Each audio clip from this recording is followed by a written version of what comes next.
मौत के आंकड़ों पर भी गंदी राजनीति कर रहे हैं। कल माननीय उच्च न्यायालय ने जो आदेश दिया है, जिस प्रकार से याचिका को खारिज किया है, मौत के आंकड़ों पर जो याचिका दायर की गई थी, उससे यह साफ हो गया है कि भारतीय जनता पार्टी दिल्ली के अंदर कोरोना में मौत के मामले में भी एक ओछी और घटिया राजनीति कर रही थी।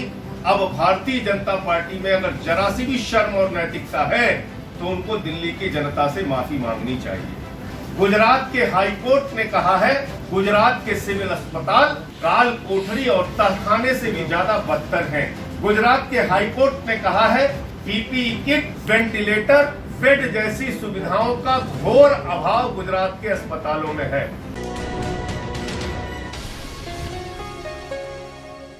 बहुत ही महत्वपूर्ण निर्णय माननीय उच्च न्यायालय के आए हैं, एक दिल्ली माननीय उच्च न्यायालय का और एक गुजरात माननीय उच्च न्यायालय का। और इन दोनों आदेशों से भारतीय जनता पार्टी की ओछी और घटिया राजनीति का खुलासा हुआ है। दिल्ली में लगातार भारतीय जनता पार्टी के नेता सवाल उठा रहे थे, इस कोरोना संकट के समय में दिल्ली सरकार की कोई मदद करने के बजाय, दिल्ली सरकार का कोई सहयोग करने के बजाय लगातार सवाल उठा रहे थे कि कोरोना संकट के कारण जिन लोगों की मृत्यु हुई है, उन आंकड़ों में दिल्ली सरकार हेराफेरी कर रही है। ऐसा घटिया आरोप, ऐसी ओछी राजनीति, और उसमें लेके कभी एमसीडी के मेयर का बयान आ रहा है, कभी भाजपा के नेताओं का बयान आ रहा है। कोई कह रहा है 1000 मौत हो गई, कोई कह रहा है 1500 मौत हो गई। आप दिल्ली की जनता को भयभीत करना चाहते हैं, दिल्ली की जनता को डराना चाहते हैं, मौत के आंकड़ों पर भी गंदी राजनीति कर रहे हैं। कल माननीय उच्च न्यायालय ने जो आदेश दिया है, जिस प्रकार से याचिका को खारिज किया है, मौत के आंकड़ों पर जो याचिका दायर की गई थी, उससे यह साफ हो गया है कि भारतीय जनता पार्टी दिल्ली के अंदर कोरोना में मौत के मामले में भी एक ओछी और घटिया राजनीति कर रही थी। अब भारतीय जनता पार्टी में अगर जरा सी भी शर्म और नैतिकता है तो उनको दिल्ली की जनता से माफी मांगनी चाहिए।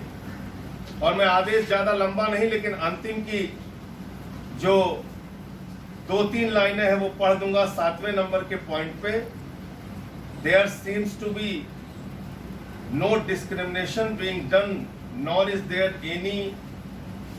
there are any material to show false fabrication of data in question being published by the respondents। यानी सरकार के द्वारा जो भी डाटा, जो भी आंकड़ा, डेथ ऑडिट कमेटी के द्वारा जो भी आंकड़ा जारी किया गया है, उसमें किसी भी प्रकार का कोई फैब्रिकेशन नहीं किया गया है, कोई छेड़छाड़ नहीं की गई है, कोई बदलाव या कोई गलती नहीं की गई। और हाई कोर्ट ने यह भी माना है कि डेथ ऑडिट कमेटी पूरी तरीके से सक्षम है और सेंट्रल गवर्नमेंट की जो गाइडलाइन है उसके हिसाब से उन्होंने मौत के आंकड़े समय समय पर जारी किए हैं। बावजूद इसके आप कुछ भी बोले जा रहे हैं, कुछ भी कहे जा रहे हैं। तो पहली बात तो ये, और दूसरी बात, जिस गुजरात में 25 वर्षों से ज्यादा उनका शासन है भाजपा का, जिस गुजरात मॉडल के डंके को पूरी दुनिया में भारतीय जनता पार्टी पीटने का काम करती है, जिस गुजरात मॉडल पे पूरे देश का चुनाव लड़ने का काम करती है, आज उस गुजरात मॉडल का चेहरा पूरी तरीके से बेनकाब हुआ है। अगर आप मौत के आंकड़ों की बात करें तो 865 लोगों की जान कोरोना संकट के समय इस संक्रमण के कारण गुजरात में हुई, जो आंकड़ा पूरे देश में अगर मृत्यु दर के मामले में देखेंगे तो सबसे ज्यादा है।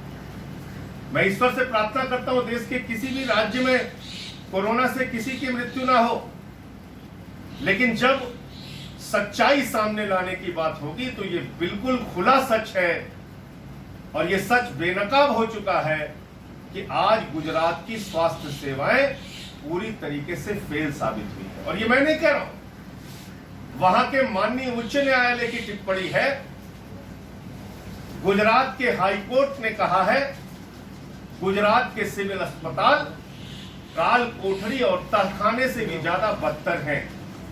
गुजरात के हाईकोर्ट ने कहा है पीपीई किट, वेंटिलेटर, बेड जैसी सुविधाओं का घोर अभाव गुजरात के अस्पतालों में है। गुजरात के हाईकोर्ट की टिप्पणी है कि गुजरात की स्वास्थ्य सेवाएं डूबता हुआ टाइटैनिक जहाज है।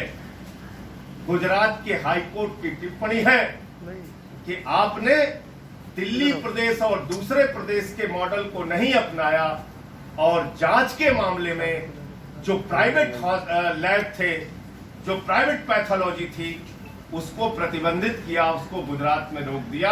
यानी अगर गुजरात में कोई कोरोना से संक्रमित व्यक्ति है, अगर उसको डाउट होता है कि उसको कोरोना है, तो किसी भी प्राइवेट पैथोलॉजी में अपना टेस्ट नहीं करा सकता। उसको गुजरात सरकार ने प्रतिबंधित कर दिया है और उसी हाईकोर्ट के ऑर्डर में कहा गया है दिल्ली और तमाम प्रदेश प्राइवेट लैब में जांच कराने की अनुमति देते हैं, तो आप अनुमति क्यों नहीं देते? ये गुजरात के स्वास्थ्य मॉडल के बारे में माननीय उच्च न्यायालय की टिप्पणी है।